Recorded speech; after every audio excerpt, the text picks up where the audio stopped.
Boa noite, bem-vindos ao Momento Antagonista comigo, Cláudio Dantas. Hoje, 8 de janeiro, quarta-feira. Desculpem o horário, tivemos um probleminha técnico, estou regravando o vídeo da noite. Olha, eu queria ter comentado mais cedo no Boletim a Mais sobre o discurso do Trump, mas ele demorou para entrar em cena, né? Então comento agora. Inclusive preparamos um vídeo especial com os destaques, os principais trechos desse discurso.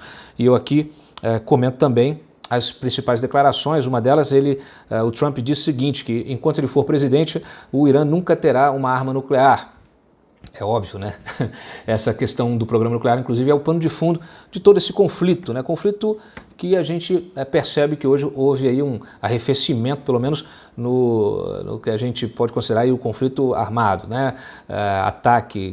Os ataques que aconteceram ontem não deixaram vítimas americanas, nenhum militar americano, inclusive saíram fotos hoje desses ataques. Ainda há muita dúvida, muito mistério em relação à queda do avião, né, da Ucrânia, claro, temos de acompanhar os desdobramentos. Hoje uma outra bomba aí, um míssil também atingiu uma área, a Zona Verde, ali uma área perto também da Embaixada Americana lá no Iraque, mas a princípio não há escalada bélica nesse conflito que é um conflito político, geopolítico, econômico também, que tem uma série de, vamos dizer assim, de camadas, né? Então, não dá para discutir isso de uma forma simples, né? Mas a gente aproveita esse momento aqui do nosso vídeo noturno para, pelo menos, destacar aquelas principais informações e então, a partir delas, vocês possam aí ir formando a opinião de vocês.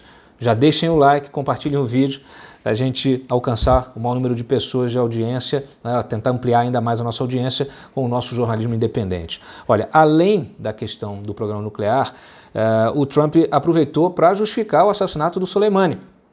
Ele disse o seguinte: o Soleimani treinou exércitos terroristas, incluindo o Hezbollah, lançando ataques terroristas contra alvos civis. Ele alimentou guerras sangrentas por toda a região, feriu e matou cruelmente milhares de tropas americanas, de militares americanos, inclusive com bombas que mutilam e desmembram suas vítimas. Ele estava planejando novos ataques, mas nós o paramos. Os Estados Unidos eliminaram o principal terrorista do mundo. Então, aqui o Trump, obviamente, capitalizou politicamente essa ação, justificou a ação militar, fez aí um aceno para que a OTAN tenha mais envolvimento nessa questão do Irã e deixou claro as intenções do regime iraniano quando alimenta, né, a milícias lá no Iraque, tá? A gente percebe, obviamente, que nessa intenção, nessa reação do governo iraniano, os alvos escolhidos e o tipo de ação militar que ele desferiu tinham com um objetivo claro de tentar afastar os Estados Unidos do Iraque. Isso não vai acontecer, muito pelo contrário. E os Estados Unidos deixou isso claro, o governo americano deixou isso claro, então há esse recuo que a gente entende como um recuo estratégico do próprio governo iraniano. Vamos continuar acompanhando, claro. O Trump também disse o seguinte, ele abriu aí a possibilidade de uma renegociação do atual acordo nuclear, que disse que é muito defeituoso, muito problemático e que expira em breve. Então, de qualquer maneira, ele dá ao Irã um caminho claro e rápido para o rompimento e o Irã deve abandonar então suas ambições nucleares e encerrar seu apoio ao terrorismo. Abre aspas, todos devemos trabalhar juntos para fazer um acordo com o Irã que torne o mundo um lugar mais seguro e pacífico. Obviamente, é um discurso que ele é dirigido também à população iraniana, à sociedade, aos iranianos, tá? Não só isso, ele diz o seguinte, que os Estados Unidos está pronto para abraçar a paz. Finalmente, para o povo e os líderes do Irã, queremos que vocês tenham um futuro, um grande futuro para o povo iraniano que merece, um futuro de prosperidade, de harmonia com as nações. É claro aqui que ele está também plantando uma semente para que a própria sociedade iraniana, ela possa fazer uma autocrítica, uma crítica ao seu governo e talvez se mobilizar por mudanças.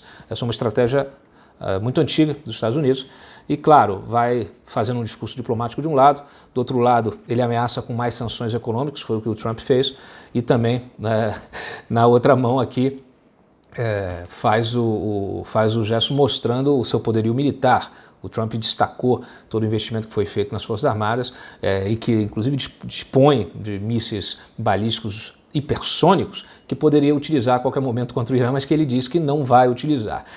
Então, claro, está aqui o recado, o Big Stick, né? Você vai, conversa aqui de um lado e do outro lado você mostra que se esse caminho não for efetivo, você vai usar força. Claro que teve um tom também de reeleição, um tom eleitoral, um tom político, capitalizou politicamente para tentar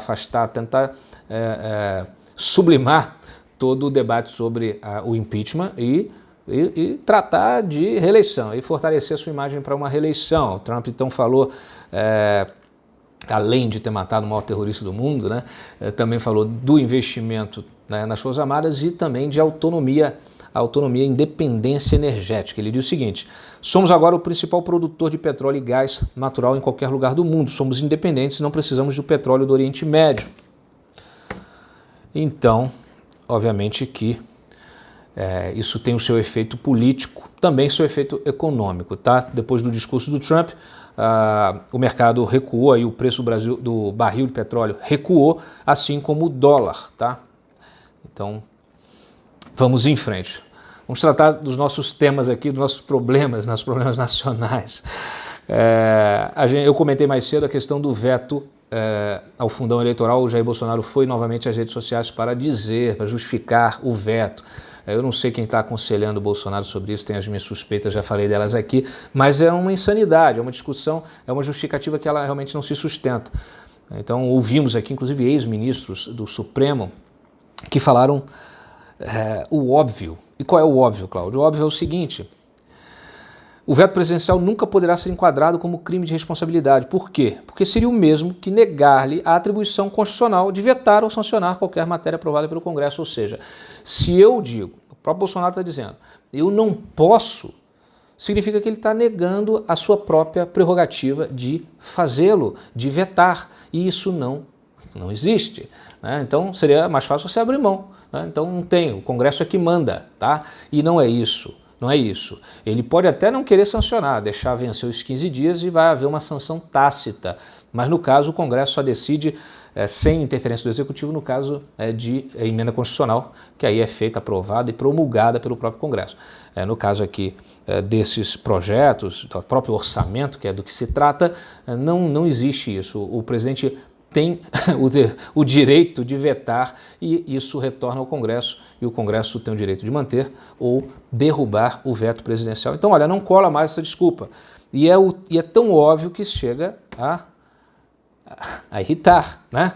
Acho que a gente é o seguinte, quer vetar, vete, mas não inventa história, não inventa versão, tá? Também destaco para vocês aqui um manifesto assinado por mais de 100 magistrados que apontam inconstitucionalidades lá no tal do juiz de garantias, como sempre, como já falamos aqui N vezes. O documento é subscrito por 5 desembargadores do TRF2, TRF3, 110 juízes federais de 12 estados do DF. Entre eles, entre os desembargadores, está o Abel Gomes, que é o relator da Lava Jato lá do Rio de Janeiro. Isso aqui é muito importante porque mostra o peso. Eles são os operadores do direito, estão na ponta. E são absolutamente contrários a essa medida, tá? Então pode falar o que quiser. Ontem a gente falou inclusive da questão orçamentária, né? Publicamos documento exclusivo aí do TJ lá de São Paulo, que tem uma experiência muito parecida com o juiz de garantias, mas que também, por ter a experiência, mostrou que é difícil a sua implantação, a sua expansão, nem no resto de São Paulo, só tem na capital, no interior não consegue. Por quê? Porque não tem dinheiro. Então, tem uma série de questões que já foram repisadas aqui, né? E eles colocaram nesse manifesto. Pronto, viola a Constituição por não ter sido proposto pelo Poder Judiciário. Óbvio. Fere a separação de poderes? Sim. Viola o princípio constitucional do juiz natural? Claro. Se a gente for falar então daquele rodízio que ninguém sabe como vai funcionar, pior ainda. É inconstitucional porque foi criado sem prévia dotação orçamentária. Óbvio. E o Dias Toffoli não tem resposta para nada disso. Tá, inclusive terceirizando para o tal grupo. Eles é que têm de responder, foi questionado mais cedo e terceirizou para o grupo. Abre aspas, o juiz de garantias deprecia a figura do magistrado, porque já se parte da premissa genérica e indiscriminada de que o juiz natural seja presumidamente suspeito e não tenha condições de julgar um processo com imparcialidade, quando é o inverso. O juiz natural é quem mais conhece o caso concreto para fins de fazer o melhor julgamento, pois atua desde o início do processo, tem acesso às partes, aos elementos de prova e tem mais condições de julgar de forma justa o litígio. É tão óbvio que chega a irritar. É lógico que o criminoso, o advogado criminoso está contando aqui com o quê? Com o tempo. Ele quer o quê? Ele quer que tenha 2 juízes, porque você vai ter de fazer todo o processo aqui de instrução lá no inquérito, né? O acompanhamento lá do inquérito policial, depois é feita a denúncia, né? O indiciamento, o Ministério Público também faz a denúncia, o outro juiz é que recebe a denúncia, que faz então, inicia toda a fase processual. Tem a fase pré-processual, toda a fase processual, então tem que destruir todo o processo novamente. Esse novo juiz vai ter de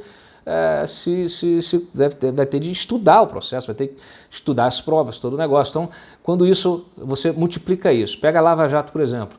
N processos diversos, dezenas, centenas, milhares de decisões, diversas frentes, olha, operações que a gente nem conta mais. Quer dizer, vira realmente um trabalho hercúleo e que ele será duplicado. Duplicado aumenta o tempo para que você possa executar as questões, né? Determinar diligência, etc., analisar os autos, ouvir testemunhas, poder julgar. É isso. Todos querem o quê? Mais tempo para quê? Para prescrever. Aliás, muito também da discussão que está acontecendo lá na questão da segunda instância, como aconteceu na questão da derrubada, né, da prisão em segunda instância. E já aviso logo, teremos problemas com a PEC da segunda instância, que vai ser retomada a discussão aí quando o Congresso voltar em fevereiro. Já deixem aí na prateleira de vocês, na pendura na geladeira, que é o seguinte: não teve jabuti no pacote anticrime? Vai ter jabuti na PEC também da segunda instância. Eu já ouvi, já vieram me falar, os passarinhos verdes já vieram me avisar aqui, me alertar. Então, eles sempre vão dar um jeito de tentar piorar, tá? E para encerrar, a Justiça do Rio ordenou a retirada do ar do especial de Natal do Porta dos Fundos. Muita gente comemorando aí, mas não há muito motivo para comemorar, tá?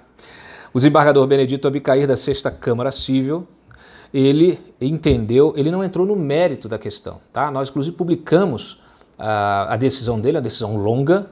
Ele faz uma série de ponderações, faz ali todo uma questão ali que, olha, tem princípios constitucionais de um lado, de outro, tem lei, vilipêndio religioso, tem o princípio constitucional ali do indivíduo, tem a liberdade de expressão, a liberdade artística, e ele achou por bem, então, fazer o quê? Suspender a divulgação do programa, a transmissão do programa, mandar retirar do ar, para que então se possa ter tempo para discutir a situação.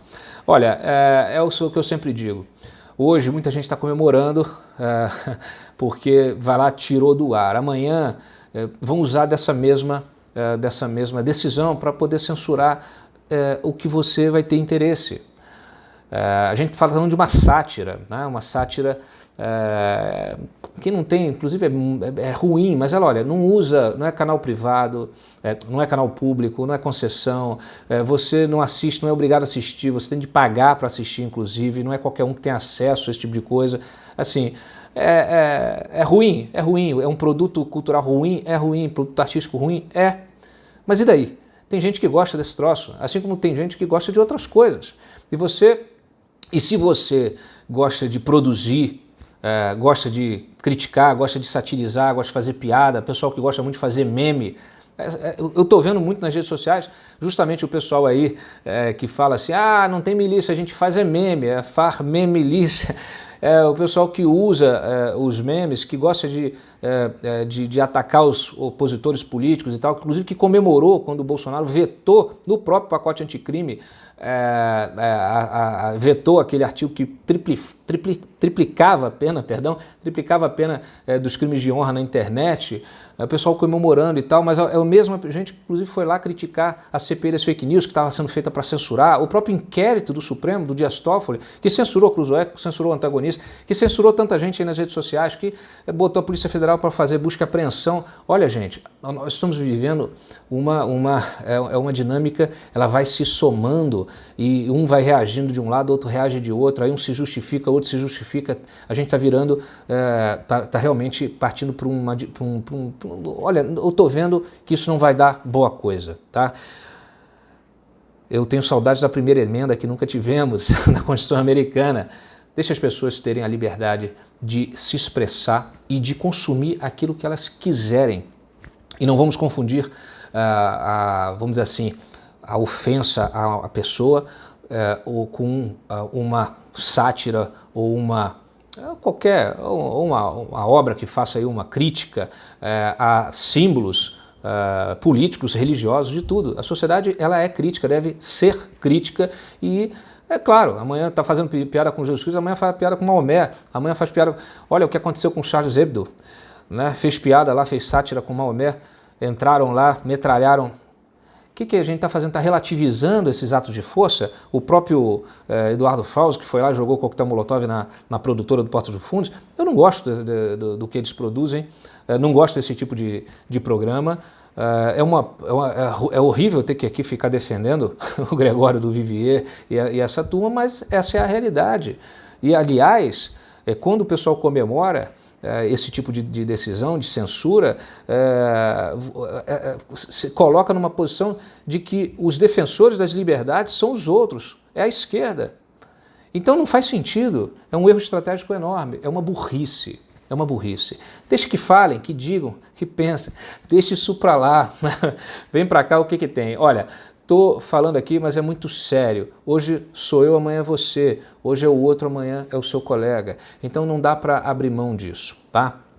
Vamos deixar, cada um consome o que quer, vai lá, assiste o que quer, gosta. Se não gosta, critique, faça o que quiser. Mas, efetivamente, a censura não é o melhor caminho.